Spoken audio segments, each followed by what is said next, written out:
지금 보면 헌법재판소가 따박따박 제일 열심히 일을 해요. 네. 그중에서도 주심 맡은 윤석열이 임명한 정영식 재판관이 27일 변론 준비기일에서 무슨 얘기를 했냐면 윤석열 측에서 왜 이렇게 재판 빨리 잡냐, 좀 기일을 좀 넉넉하게 잡아줘라라고 요청을 했어요. 그리고 준비도 하나도 안 해가지고 맨손으로 왔어요. 서류도 안 가지고 오고. 네. 그래서 실제로 박근혜 탄핵 때보다 더 성의가 없다. 맞아요. 박근혜 때는 그래도 서류 같은 거 준비해가지고 왔는데 아무 준비 없이 그냥 와가지고 막 얘기를 하니까 헌재에서 뭐라고 얘기해? 정영식 주심이 한 얘기입니다.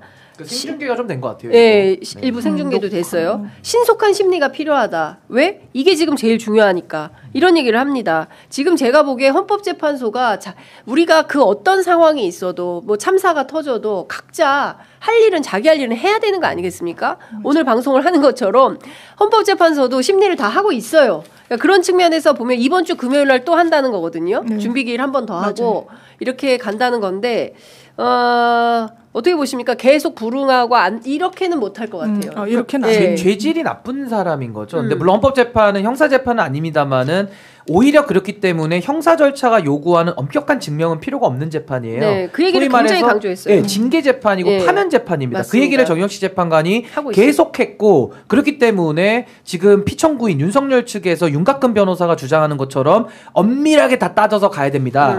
이거는 침대 축구다라고 이미 보는 겁니다.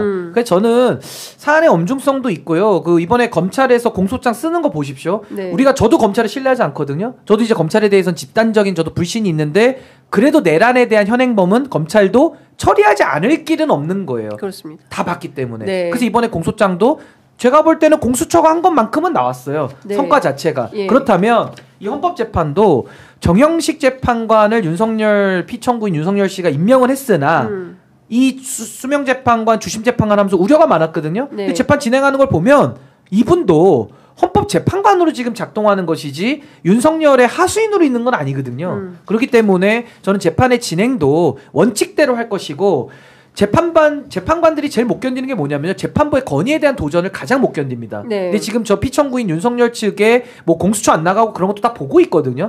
헌정질서를 부인하고 헌정질서를 파괴한 내란 수괴가 헌정질서로 수습하는 것도 방해한다면 네. 저는 헌법재판소가 거기에 대해서는 더 원칙적으로 더 빠르게 전 파면 결정할 것이다. 그리고 그거에 앞서서는 최상목 대행이 헌법과 법률을 지켜야 되거든요. 네. 빨리 3명을 국회 몫을 임명하는 것이 순리다. 네. 저는 이렇게 봅니다. 맞습니다. 이게 왜냐면요. 원칙 말씀해 주셨는데 헌법재판소 결정 내에 이런 설시가 있어요. 네.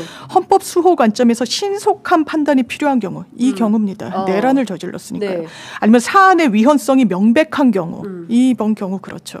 그리고 탄핵 대상자의 지위가 국정수행이나 헌정질서의 위치에 있어 중요한 경우. 대통령보다 더 중요한 그런 헌법소의 지위가 어디 있습니까? 네. 그러니까 이건 빨리 하는 게 맞아요. 일각에서는 뭐 줄탄핵해서 검사 탄핵 있고 이진수 방통위원장 탄핵이 있는데 이걸 왜 먼저 앞으로 하냐. 네. 이런 이유 때문인 거고요. 정영식 재판장이 주심이자 수명법관이잖아요. 네. 이분도 법관입니다. 네. 그러니까 지금 발송 송달. 아니 송달도 안 됐는데 막 이러면서 이러고 있잖아요. 네. 나와서도 똑같은 얘기 하더라고요. 네. 대단히 비겁하게 딱 그날 위임장 넣고. 왜냐하면 위임장 안 넣으면 못 들어가거든요. 그러니까 자기네들 항변할 수 있는 기회 자체가 차단되니까 그날 갖고 온 거예요. 그리고 변론을 연기해달라는 신청서 한 장 들고. 그건 대단히 아주 야비한 거예요. 그리고서는 나와서 장애전을 펴는데 발송송달 여부를 그 6명의 법관들이 다 논의했다는 거 아니에요. 네. 왜냐하면 수취급을 했거든요. 대통령실로 보냈더니 그런 사람 없다라고 그러고 관저로 보냈더니 안 받겠다고 그런 사람 없어요? 안 받겠다고 하니까 수취급을 도달했는데 안 받은 거예요. 네. 그러니까 이건 받은 걸로 발송송달 간주해야 된다라고 한 거예요.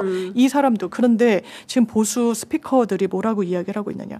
정영식이 임기 채우기 전에 내려와야 된다. 그래서 5명으로 만들어서 이 심리도 못하게 인용 요건에 이 정족수가 안 되게 해야 된다는 얘기를 뻔뻔스럽게 하고 있습니다.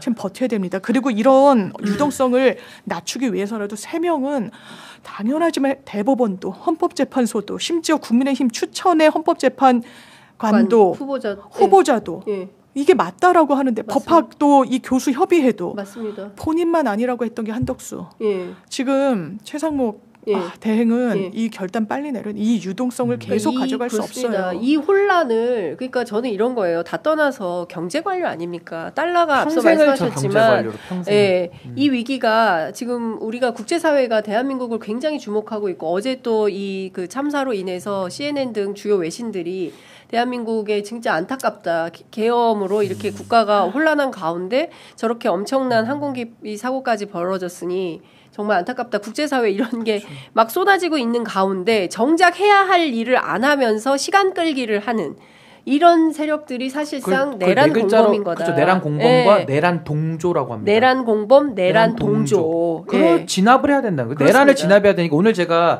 한겨레에서 굉장히 좋은 칼럼을 하나 읽었는데 이분이 그 논설위원분이시 박용현 논설위원께서 거기 법조 오래 한 기자예요. 되게 훌륭하신 글이더라고요. 그래서 편집국장. 내란 수습의 권한 대행은 국회의장이 돼야 된다. 맞습니다. 저는요 차제에 이제 앞으로 우리가 또 나중에 개헌을 하게 되면 요 권한 대행 조항도 좀 바꿔야 된다고 봅니다.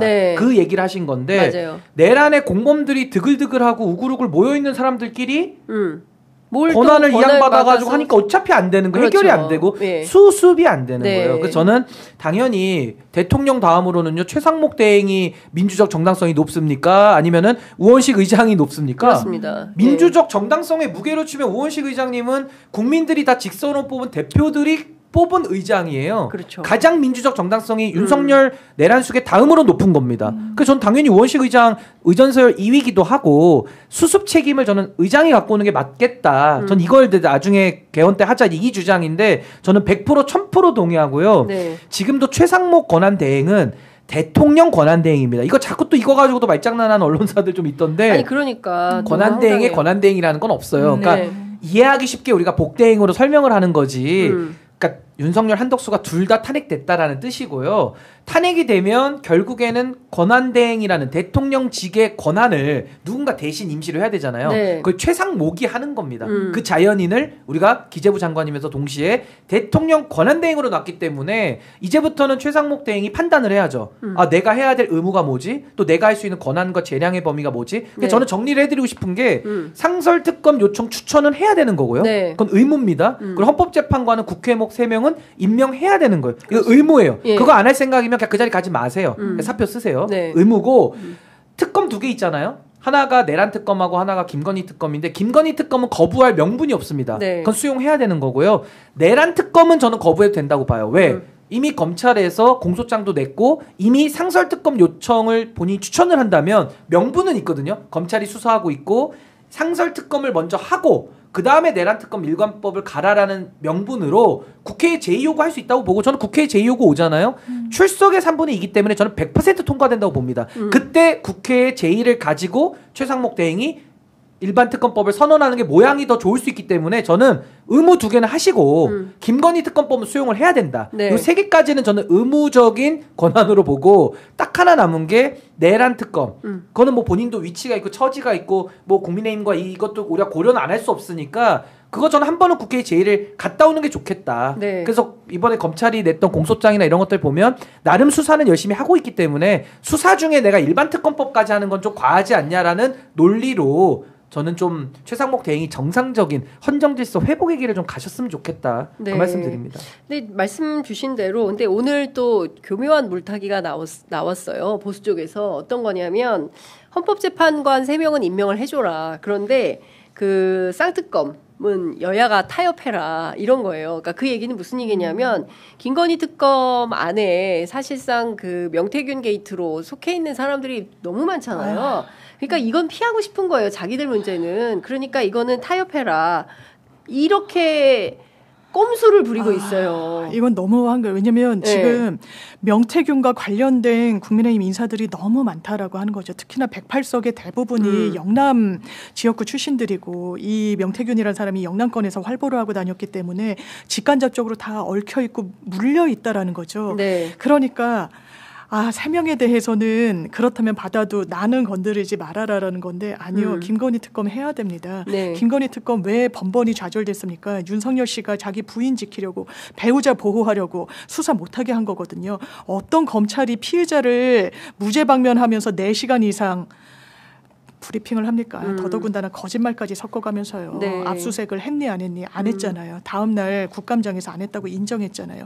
이런 걸 정의라고 합니까? 이런 걸 방치하는 게 국민의힘의 숙제인가요? 아니요. 바로 잡아야죠. 보수의 가치가 그냥 허물어진 거예요. 이건 보수의 가치도 아니었던 거예요. 윤석열 씨가 그냥 없애버렸습니다. 그런데 그 동아줄을 썩은 동아줄을 그냥 부여잡고 어떻게든 자기 자리 보전을 한다? 아니 자리 보전 안 할 겁니다. 우리 미래세대가 계엄을 교과서에서 보다가 현실에서 봤어요. 국민의힘 지지하기 쉽지 않을 겁니다. 그런데 그럼에도 불구하고 지지 회복하기 위해선 올바른 길을 가야 돼요. 살을 이기는 정은 없습니다.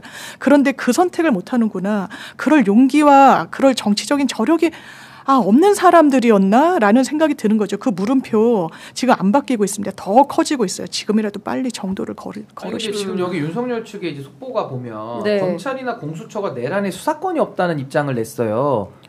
아니 이거는 생각해 보시면 네. 공조본을 공수처가 만들어서 만들어서 경찰하고 같이 하고 있는데 뭐 말도 왜 안 되는 공수처에 얘기야. 수사권이 없다라고 자기가 우기는지가 의문이고. 그러니까 입만 열면 거짓말하고 입만 아니, 열면 우기고. 제가 어이가 없어서 제가 실수가 네. 터진 건데 제가 만보양보를 할게요. 네. 그럼 만보양보에도 수사권이 없다고 치고 그럼 특검하면 되잖아요. 특검도 그쵸. 안 하겠다고. 그러면 도대체 윤석열의 내란은 우리 법 체계 하에서 누가 수사하라는 얘기입니까? 이것도 뭐 자기가 자기 수사해야 된다는 얘기는 아닐 거 아니에요. 그러니까 진짜 저는 근데 어떤 말 같은 얘기를 해야 그러니까 대화가 되죠. 그러니까 지금 방금 전에 나온 건데 그러니까 이런 것 같아요. 그 검찰총장 시절에 징계에 있었잖아요. 네. 그 징계와 관련해서 감찰도 끝까지 거부하고 거부했죠. 대면 조사 못했다는 거예요.